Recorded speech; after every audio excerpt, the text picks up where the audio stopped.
Welcome back to this Forge College Explainer. I am absolutely thrilled to have you here. So, if you recall, in our previous lesson, we spent a good amount of time digging into automating monitoring for performance optimization and getting our access controls perfectly dialed in. Basically, we built the bouncers for our token sale. Well, today, we're shifting gears. As we continue through our Applied Solidity Development course, and specifically our module on building token sale mechanics, we're jumping right into the core tokenomics. Think of today's session as the ultimate engineering blueprint for your token sale plumbing.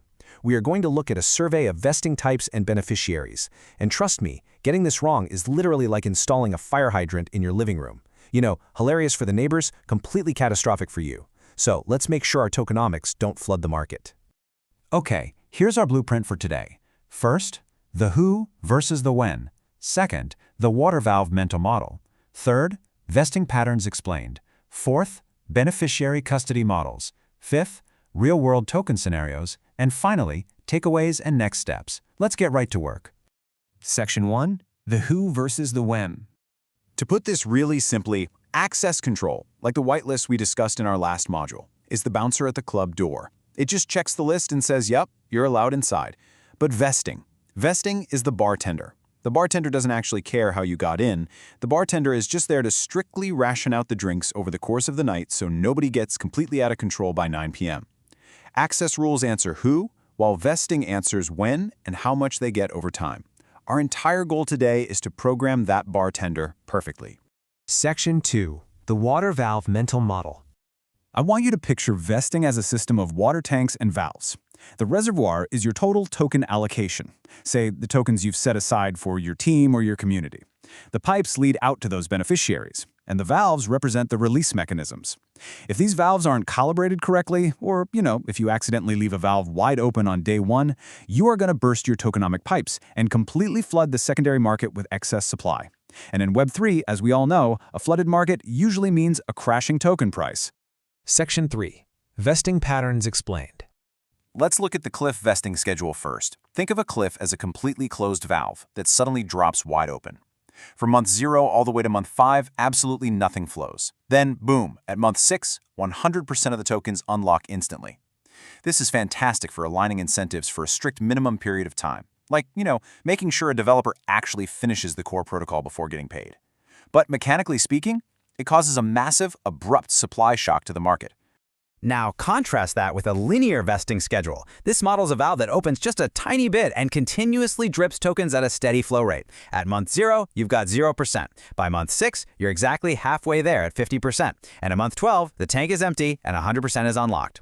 This gracefully models gradual commitment. It's incredibly continuous, and because the supply enters the market as a slow, predictable drip, you completely avoid those terrifying price-crashing supply shocks.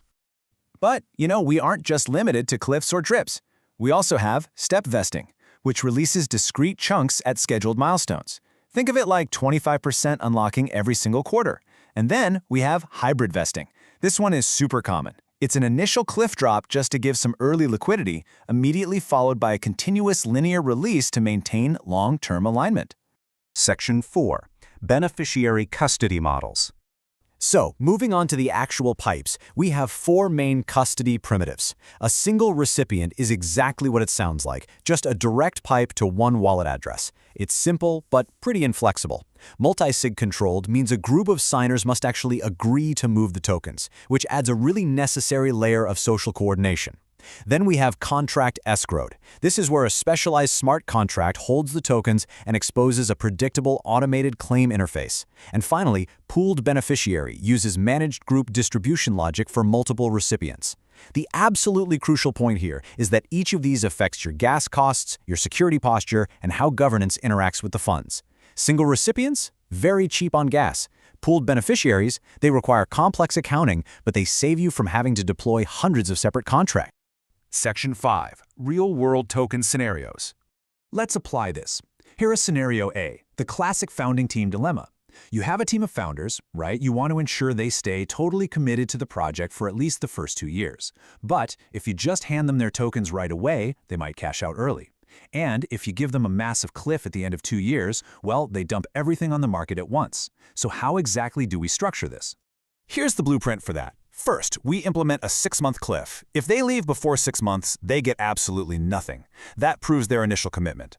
Second, we follow that with an 18-month linear release. So, right after the cliff, they get a slow drip of tokens over the next year and a half, entirely preventing any sudden market dumps.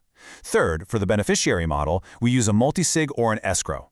The multisig provides that necessary social coordination among the founders, while the escrow makes the math perfectly predictable and completely automates the release checks.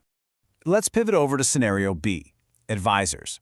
They are a completely different breed than founders. They require short-term, highly specific accountability. You don't actually need them around continuously for 4 years. You need them to deliver specific introductions or, say, write a specific white paper. So how do we structure this without totally overcomplicating our smart contracts? The answer here is step vesting. You might give them 10% right on onboarding, 30% when they deliver the first milestone, and 60% on full completion. This reduces the on-chain complexity immensely compared to having to calculate linear math every single block. We just pipe this directly to a single recipient address per advisor, managed by a minimal escrow contract that literally just verifies the milestone completion before releasing that specific chunk. It's clean, it's incredibly cheap on gas, and it keeps them strictly accountable. Okay, now for the final and often the trickiest scenario. Scenario C, the community liquidity pool. You need to distribute tokens to a massive group of early users to seed liquidity. But if everyone gets their tokens on day 1, what happens? They will immediately sell, completely tanking the project before it even gets off the ground. So, the crucial move here is using hybrid vesting. We do an initial small unlock, say 5% or 10%, just enough to seed those liquidity pools and reward early engagement. Then, we lock all the rest behind a linear release for longer-term grants. For custody, we use a pooled escrow contract utilizing Merple proofs. Now, this is a cryptographic shortcut that is absolutely vital. Why? Because it preserves transparency and allows programmatic distribution to thousands of addresses without exposing raw allocations or totally blowing up our gas limits by trying to deploy thousands of separate vesting contracts. It's a real game changer. This matrix right here, this is your ultimate cheat sheet. Cliff patterns map beautifully to founders and advisors using multisigs. Linear patterns are perfect for team salaries using escrows. Step patterns map straight to milestone releases. And hybrid patterns are the absolute gold standard for liquidity pools utilizing escrows with splits. When you map your tokenomics goals directly to the schedule math and the custody needs, the Solidity code basically writes itself. Section 6. Takeaways and next steps. If you write anything down today, make sure it's this quote right here. Pick the simplest vesting pattern that meets your tokenomics goal, because simpler schedules reduce audit surface and unexpected interactions. In smart contract engineering, complexity is the absolute enemy of security.